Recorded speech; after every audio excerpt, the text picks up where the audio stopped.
આ તરફ વલસાડમાં ખેરગામ રોડ પર અકસ્માતોની ભરમાર છે। એક અઠવાડિયામાં બે અલગ અલગ અકસ્માત સર્જાયા। એક અકસ્માતમાં કાર ચાલકે લારીવાળાને ઉડાવી દીધો તો અન્ય એક બાઇક ચાલકે રાહદારીને ટક્કર મારી। ખેરગામ રોડ 4 લેન બન્યા બાદ અકસ્માત વધ્યા છે। આ બંને અકસ્માતોની ઘટનાના સીસીટીવી ફૂટેજ સામે આવ્યા છે। તો વલસાડ ખેરગામ રોડ પર એક જ અઠવાડિયાની અંદર આ બે ગંભીર અકસ્માત સર્જાયા, જેમાં એકમાં એક કાર ચાલકે લારીવાળાને અડફેટે લઈ લીધો હતો, ઉછાળ્યો હતો, અને બીજા અકસ્માતમાં બાઇક ચાલકે રાહદારીને ટક્કર મારી હતી। વલસાડ ખેરગામ રોડ 4 લેન બન્યો અને અકસ્માતમાં તેમાં વધારો થયો છે, વાહન ચાલકોની ગતિમાં વધારો થયો છે।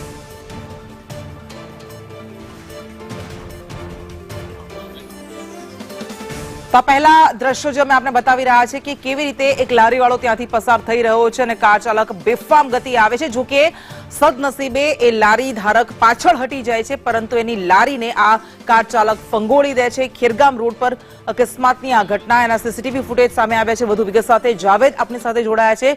જાવેદ, 4 લેન રસ્તો બન્યો પણ અકસ્માત વધ્યા, એવું કેમ થયું? જી, પહેલા રસ્તો જે છે એ સિંગલ હતો અને ખાડાવાળો હતો, જેને લઈને માંગ ઉઠી હતી કે રસ્તો બને। 4 લેન રસ્તો બન્યા બાદ જે છે વાહન ચાલકોની ગતિમાં વધારો થયો છે। જે પ્રકારે વાહનોએ જે બે અકસ્માત થયા છે, બંને અકસ્માતમાં કાર ચાલકની અને બાઇક ચાલકની સ્પીડ વધારે હતી, જેના કારણે અકસ્માત થયા છે।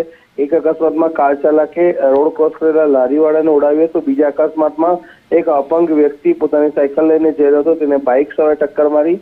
આ અકસ્માતમાં 2 લોકો ઇજાગ્રસ્ત થયા છે। આ બંને અકસ્માતના જે વિડીયો છે એ સીસીટીવી સામે આવ્યા છે। એટલે કે ત્યાંના સ્થાનિકોનું કહેવું છે કે અકસ્માત એના કારણે થઈ રહ્યા છે, જેના કારણે આ રોડ બન્યો છે અને રોડ બનવાથી વાહન ચાલકોની સ્પીડમાં વધારો થયો છે।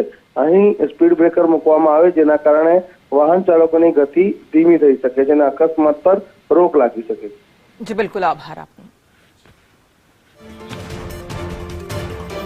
અને કાર ચાલક લારીવાળાને અડફેટે લઈ લે છે। જો કે લારીવાળો પાછળ હટી જાય છે, પરંતુ એની લારીને આ કાર ચાલક ફંગોળી દે છે। બીજો અકસ્માત કે જેમાં બાઇક ચાલક એક રાહદારીને ટક્કર મારે છે। સદનસીબે અહીંયા પણ રાહદારીનો જીવ બચી જાય છે, પરંતુ આવા અનેક અકસ્માતો કે જેમાં લોકો પોતાના જીવ ગુમાવતા હોય છે કોઈકની ગતિને કારણે, આ બે અલગ અલગ અકસ્માતના સીસીટીવી સામે આવ્યા છે। પહેલા સિંગલ લેન હતું, જેના કારણે રાહદારીઓને તકલીફ પડતી હતી, વાહન ચાલકોને તકલીફ પડતી હતી। 4 લેન રસ્તો બન્યો, પરંતુ કોઈ સ્પીડ બ્રેકર મૂકવામાં ન આવ્યું અને એના કારણે તેઓ બેફામ ગતિએ વાહન ચાલકો પસાર થાય છે અને અન્ય લોકોને ફંગોળતા રહે છે, અન્ય લોકોને અડફેટે લેતા રહે છે, ક્યારેક એમના જીવ પણ લેતા રહે છે। આ બંને અલગ અલગ અકસ્માતના સીસીટીવી ફૂટેજ સામે આવ્યા છે।